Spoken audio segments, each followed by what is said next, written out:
Good day mga people! Magluluto tayo ng pinaka-the best na pagkain sa buong Pilipinas. Ano yon?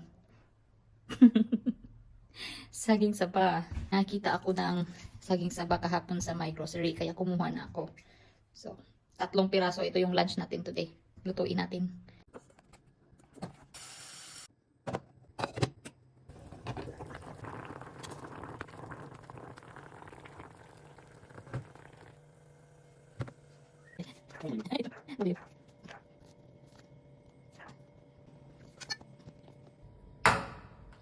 Luto na yung ating saging saba mga people.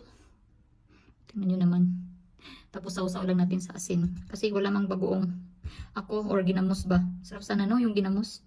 Kaya yan, asin na lang. Walang kapantay. Pag saging taga, yan, paborito ko yan.